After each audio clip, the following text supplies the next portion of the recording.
Hey, what's up guys? My name is Jedith, and this video is going to tell you exactly what you should be crafting with your Sparks of Omen in the War Within Season 1 in the very first week. There is a very specific way that you want to be thinking about spending your sparks, not just for long-term investment, but in this case, we want to be thinking about short-term investment and the biggest DPS increase you can get right now in the first week, because we are going to have access to 2 sparks right away, and that changes things a little bit. So what's going to be best for you right now is different than what's going to be your best in slot towards the end of this season. But right now, your best craft by far is a main hand weapon. So in the War Within, there aren't really any crafted items that you can get that have built-in embellishments in it. So think the Toxic Thorn foot wraps from Dragonflight.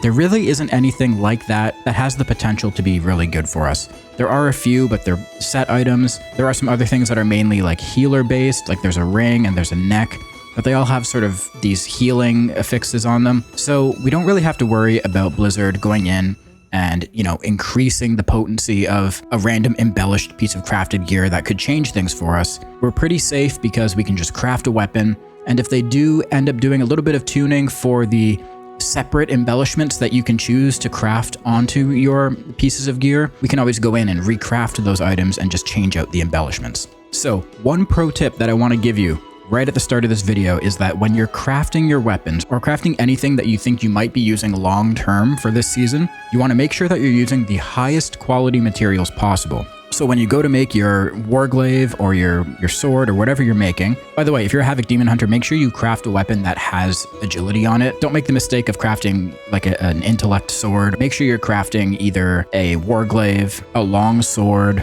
something like that. I would say just go with the warglaive. So when you're crafting this warglaive, make sure you're using max quality materials. When you use max quality materials, that makes the recraft much easier to do later on for the crafter that you're finding. If you craft this with low quality materials and you have the crafter use concentration to get the max rank that you're looking for, that means when you go to get it recrafted by somebody else later, it's going to require more skill of them, so they're also going to have to use more concentration. So you want to make it with the top quality materials that you can find, and that'll make your life easier later on if you need to swap out the embellishment, the stats, or anything like that. So like I said, this crafted weapon isn't necessarily what you're going to be using, say, at the end of this tier, when you have all of the best gear that you could possibly get. This weapon probably won't be in your BIS setup, but it's going to be the biggest DPS increase that you can get in this first week, probably for the next little while. And I can show this to you by showing you this sim here. This is just a top gear sim, and you can see subbing in this 606 weapon, with the proper enchant and the embellishment that we're going to go over in a second. This is a 34.7 thousand DPS increase in single target, which is massive. This is a massive increase. And the weapon that I had that this is replacing was another 590 with a max rank enchant on it. So to go up that much just by one weapon, this is the biggest power level increase that you're going to get at this stage. So the weapon is definitely the best choice right now. So yes, your first craft should be a main hand weapon. So we know what slot we're going to fill. We know what item we're going to make.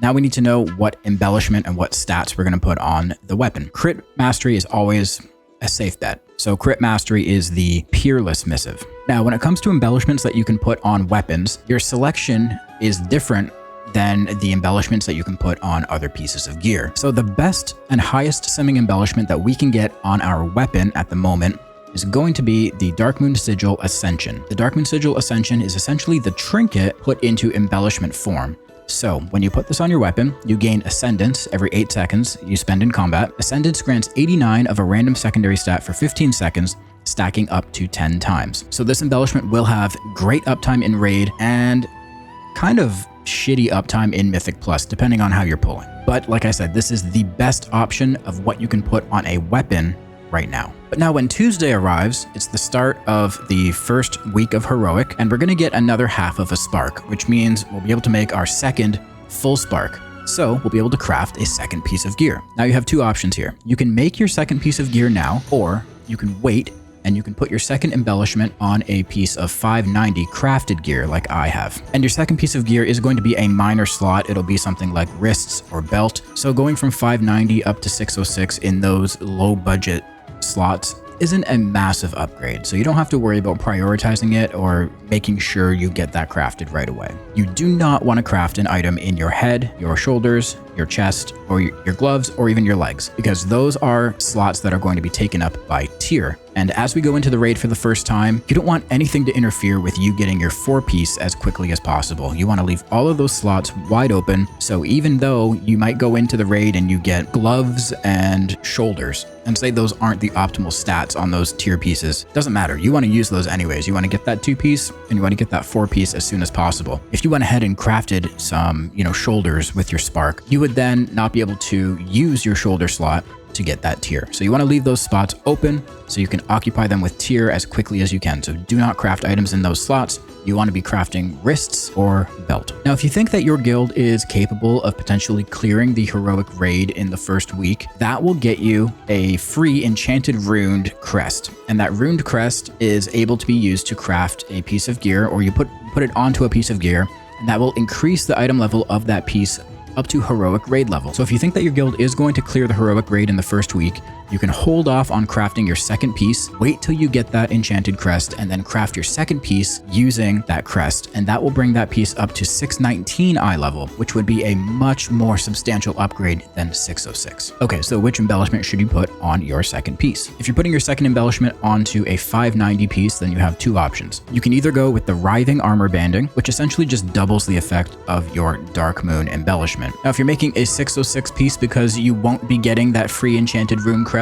or if you are getting the free enchanted crest and you will be crafting a 619 piece, you'll want to use Dawn Thread Lining, which is this one right here, because this will be more of a permanent choice. You'll be sticking with this item, you'll be keeping it, and eventually upgrading it as you go. Dawn Thread Lining is very good in Raid, and it's very good in Mythic Plus as well. And this embellishment is much like the one we had back in Dragonflight, the Blue Silken Lining, which gave us a mastery buff when our health was above 90%. Now, this is a little bit different. This gives you critical strike when your health is above 80% health. So in theory, we should have better uptime on this one than we did with the Blue Silken Lining. But because we haven't actually started the raid yet, we can't say for certain what the incoming damage is going to look like. So we don't know an exact number on the uptime for this embellishment. But basically, in the end, when we're deep into this tier, the end goal is to actually have 2 Dawn Thread Linings, rather than having the Dark Moon Sigil and something else with it. You're just going to want 2 Dawn Thread Linings. But remember, the crafted weapon is only being used with an embellishment early on because it's the biggest power increase that we can get at this stage, and Dawn Thread Lining can't go on weapons. It's not an option. It can only go on armor. So by the time you get your 3rd spark, the 2nd week into Mythic, then you'll be able to shuffle things around and get 2 Dawn Thread Linings. Once you have 2 Dawn Thread Linings, you can then go ahead and remove the Dark Moon Sigil from your weapon, and then you'll be able to use the 2 Dawn Thread Linings and just the crafted weapon without the embellishment. So just to summarize everything up, because I know that is probably a little bit confusing, the end goal is going to be 2 Dawn Thread Linings on your wrist and belt, and then a crafted main hand weapon with no embellishment. The early setup, so this week, the first week, is going to be a weapon, crafted weapon with your spark with the Dark Moon Sigil Ascension on it, and then a 590 wrist or belt with either Writhing Armor Band or Dawn Thread Lining. And then for your second spark, you can either wait to get the Enchanted Runed Harbinger Crest from clearing Heroic Raid and craft a wrist or a belt at 619 with Dawn Thread Lining, or the other setup would be a weapon with Ascension plus a 606 wrist or belt with Dawn Thread Lining if you won't clear Heroic and get the free Enchanted Crest. All right, so there you go, guys. If you have any questions, you can always pop by my stream. I'll be streaming a lot this week. We have Mythic 0, we have Raid. I'm going to try to stream all of it. So pop by my stream. Link will be in the description. You can always ask questions there, and I'll see if I can help you out the best I can. Thanks for watching. Make sure you like this video. Subscribe to the YouTube channel for more Havoc Demon Hunter content if you haven't already, and I'll catch you in the next one. Peace.